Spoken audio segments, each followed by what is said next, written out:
श्री कृष्ण जन्माष्टमी के दिन गौमाता को खिला दें, यह एक चीज दरिद्रता समाप्त हो जाएगी। नमस्कार, आपका स्वागत है दोस्तों। हर साल भाद्रपद माह के कृष्ण पक्ष की अष्टमी पर कृष्ण जन्माष्टमी मनाई जाती है। द्वापर युग में इसी दिन भगवान श्री कृष्ण का जन्म हुआ था। श्रीमद् भागवत पुराण के अनुसार श्री कृष्ण का जन्म अष्टमी तिथि रोहिणी नक्षत्र, वृषभ राशि और बुधवार के दिन हुआ था।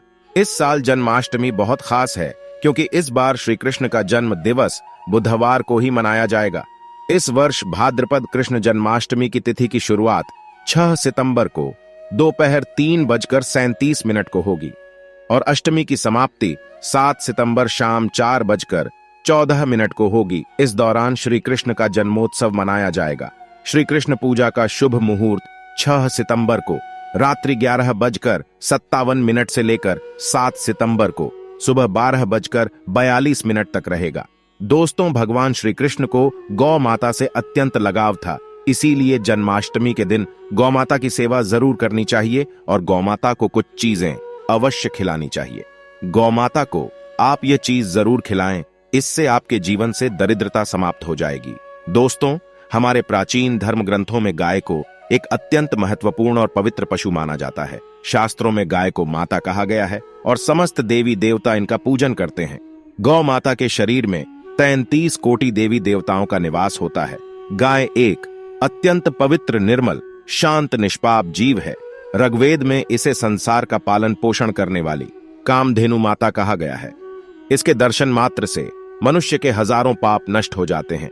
इसीलिए कभी इस निष्पाप गौ माता पर अत्याचार नहीं करना चाहिए। गाय को कभी मारना नहीं चाहिए और कभी उन्हें कष्ट नहीं देना चाहिए। गाय को मारना शास्त्रों में सबसे बड़ा पाप माना गया है। दोस्तों, भगवान श्री कृष्ण को गायों से विशेष लगाव था। उन्हें गौ माता बहुत अधिक प्रिय थी। श्री कृष्ण के अनुसार गायों की सेवा करना ही सर्वश्रेष्ठ धर्म है। इससे बड़ा पुण्य का कार्य संसार में दूसरा कोई नहीं।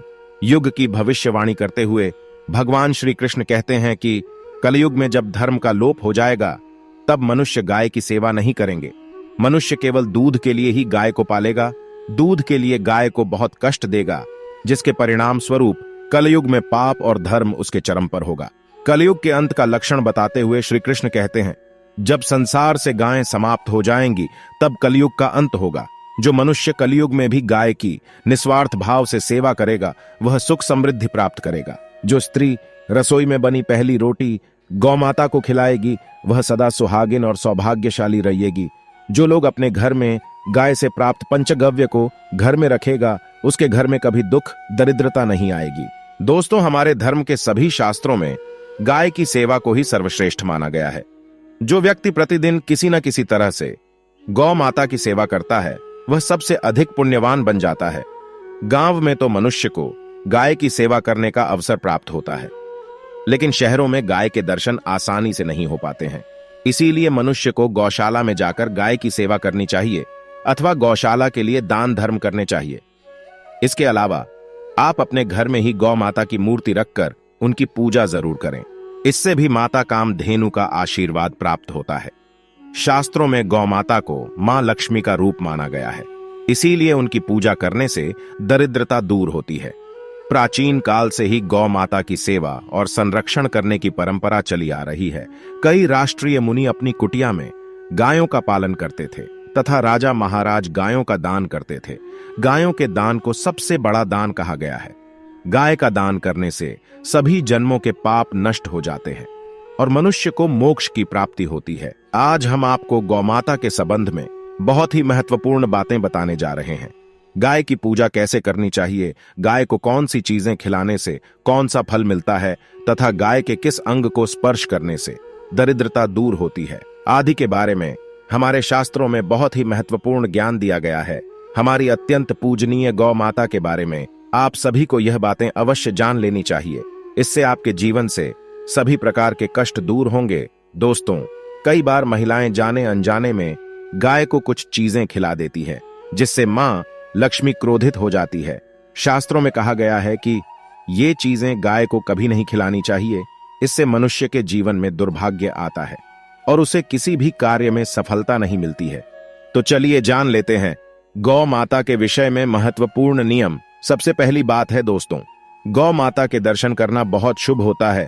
शास्त्र कहते हैं रोज सुबह गाय के दर्शन होने से पुण्य की प्राप्ति होती है और सुबह गोबर के दर्शन होने से लक्ष्मी की प्राप्ति होती है। अगर किसी महत्वपूर्ण कार्य के लिए जा रहे हैं और अचानक ही गौ माता आपके रास्ते में आ जाती है तो वह कार्य निश्चित ही सफल हो जाता है। किसी भी यात्रा पर निकलते समय अगर गौ माता के दर्शन हो जाए तो वह यात्रा सुखपूर्वक पूर्ण हो जाती है, इसमें संशय नहीं है। ज्योतिष शास्त्र के अनुसार कुंडली में यदि पितृ दोष होता है तो अन्य उपायों के साथ साथ गौमाता को प्रतिदिन रोटी और घास खिलाने से लाभ होता है और पितृ दोष से मुक्ति मिलती है। इसी तरह कुंडली में यदि शनि की 7.5 या महादशा है तो हर शनिवार और अमावस्या को काले रंग की गाय को घास या रोटी खिलाएं और उसकी पूजा करें, इससे शनि दोष कम होता है। गौमूत्र यानी कि गाय का मूत्र बहुत ही उपयोगी व पवित्र और स्वास्थ्य की दृष्टि से अत्यंत हितकारी होता है। आध्यात्मिक दृष्टि से तो गौमूत्र का महत्व है ही, साथ ही वैज्ञानिक और स्वास्थ्य की दृष्टि से भी गौमूत्र के बहुत से लाभ बताए गए हैं। गौमूत्र में बहुत से खनिज पदार्थ और स्वास्थ्य वर्धक होते हैं जो हमारे शरीर की शुद्धि करते हैं और बहुत से रोगों से भी बचाते हैं। साथ ही गौमूत्र छिड़कने से वातावरण में शुद्धता और पवित्रता व्याप्त हो जाती है। इसीलिए हमारे शास्त्रों में शरीर को निरोगी रखने के लिए प्रतिदिन गौमूत्र का सेवन करने तथा घर में गौमूत्र छिड़कने के लिए कहा गया है। कुंडली में शुक्र ग्रह की स्थिति को मजबूत करने के लिए ज्योतिष शास्त्र के अनुसार सुबह के भोजन में सबसे पहली रोटी निकालकर एक सफेद गाय को खिलाना शुभ माना जाता है। अगर आपकी कुंडली में बुध ग्रह कमजोर है या आपको किसी कारण इसके दुष्प्रभाव झेलने पड़ रहे हैं तो हर बुधवार के दिन गाय को हरा चारा खिलाना शुरू कर दें। इससे बुध से जुड़े दुष्प्रभाव दूर होंगे और आपको तमाम समस्याओं का हल मिल जाएगा। अगर कुंडली में मंगल दोष है जिसके कारण आपके जीवन में कई तरह की परेशानियां हैं तो लाल रंग की गाय की सेवा करें। मंगलवार के दिन गाय का पूजन करें और उसे गुड़ और चने आदि खिलाएं। बृहस्पति ग्रह को जीवन के सभी मांगलिक कार्यों का कारक माना जाता है। ऐसे में अगर किसी व्यक्ति के जीवन में विवाह आदि मांगलिक कार्यों में विघ्न निर्माण हो रहे हैं तो उन लोगों को कुंडली में बृहस्पति ग्रह की स्थिति को मजबूत करने के लिए रोटी पर गुड़ और चने रखकर गाय को खिला देना चाहिए। इससे आपको शुभ परिणाम प्राप्त होते हैं। अगर घर में अशांति है, लड़ाई झगड़े होते रहते हैं तो घर में सुख शांति बनाए रखने के लिए घर के अंदर गाय के गोबर से बने उपले को जलाना चाहिए और उसका धुआं संपूर्ण घर में फैलाना चाहिए। इससे घर की नकारात्मक ऊर्जा नष्ट होती है और सकारात्मक ऊर्जा में वृद्धि होती है। गाय के दूध, दही, घी, गोबर और गौमूत्र से बनने वाले मिश्रण को पंचगव्य कहते हैं। पंचगव्य को पापनाशक कहा जाता है और हिंदुओं की एक धार्मिक विधि प्रायश्चित करने में इसका उपयोग किया जाता है। पंचगव्य को बनाने वाली सभी वस्तुएं अत्यंत उपयोगी होती है जो स्वास्थ्य के लिए लाभदायक तो है ही, साथ ही और औषधीय गुणों से भरपूर है। दोस्तों, अगर आपके द्वार पर गौमाता आती है तो उसे बिना रोटी खिलाए जाने मत देना, नहीं तो आपको दुर्भाग्य का सामना करना पड़ेगा। क्योंकि जिसके द्वार से गाय बिना कुछ प्राप्त किए लौट जाती है उसके घर से लक्ष्मी भी चली जाती है। प्रत्येक स्त्री को प्रतिदिन गाय के लिए एक रोटी बनानी चाहिए और प्रेम से गौ माता को खिलानी चाहिए। इससे गौ माता का आशीर्वाद प्राप्त होता है और मन की इच्छाएं पूर्ण होती हैं। कुछ लोग गौ माता को बासी भोजन अथवा झूठन खिला देते हैं। इसे शास्त्रों में पाप माना गया है। आप किसी अन्य पशु को खिला सकते हैं लेकिन गाय को कभी झूठा नहीं खिलाना चाहिए। भूख लगने के कारण गौमाता उस अन्न को ग्रहण कर लेती है, लेकिन इसका पाप उस व्यक्ति को लगता है जो गौ माता को ऐसा बासी भोजन खिलाता है। गाय एक शाकाहारी और पवित्र पशु है, इसीलिए गाय के भोजन में कभी मांस, अंडे आदि चीजें नहीं डालनी चाहिए। ऐसा करने से महापाप लगता है।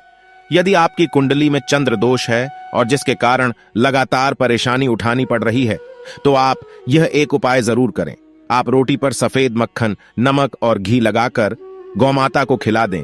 यदि शनि दोष है तो आटे में थोड़े काले तिल मिलाकर रोटी बनाकर गौ माता को खिला दें। इससे शनि दोष समाप्त होता है। मंगल दोष को दूर करने के लिए रोटी पर हल्दी लगाकर गाय को खिलाना चाहिए। अगर घर में धन की समस्या है तो गुरुवार के दिन गाय को केले का फल खिलाना चाहिए। इससे दरिद्रता दूर होती है। दोस्तों, गौ माता के पीठ पर एक उभरा हुआ कोबड़ होता है उस गोबड़ में सूर्य केतु होती है। जब भी आपके द्वार पर गौमाता पधारे, आप इस गोबड़ को एक बार जरूर स्पर्श करें। इससे आपके जीवन से सभी दुखों का अंत होगा और धन संपत्ति की प्राप्ति होगी। शास्त्रों में कहा गया है, जो मनुष्य तन मन धन से गौ माता की सेवा करता है, वह मृत्यु के बाद वैतरणी नदी को गौमाता की पूंछ पकड़ पार कर लेता है। उस व्यक्ति की अकाल मृत्यु नहीं होती है और उसे मोक्ष की प्राप्ति होती है। जिस व्यक्ति के भाग्य की रेखा सोई हुई है, अगर वह व्यक्ति अपनी हथेली पर गुड़ रखकर गौमाता की जीभ से चटाता है तो उसकी सोई हुई भाग्य रेखा खुल जाती है और उसका दुर्भाग्य सौभाग्य में परिवर्तित हो जाता है। तो दोस्तों, इस प्रकार से आप सभी गौ माता की सेवा जरूर करें। उम्मीद है आपको यह जानकारी अच्छी लगी होगी। वीडियो को लाइक जरूर करें और कमेंट में जय गौ माता और जय श्री कृष्ण जरूर लिखें और इसे ज्यादा से ज्यादा शेयर करके बाकी लोगों तक भी पहुंच जाएं। तो मिलते हैं अगली वीडियो में। तब तक आप अपना ध्यान रखें, स्वस्थ रहें, सुरक्षित रहें। धन्यवाद।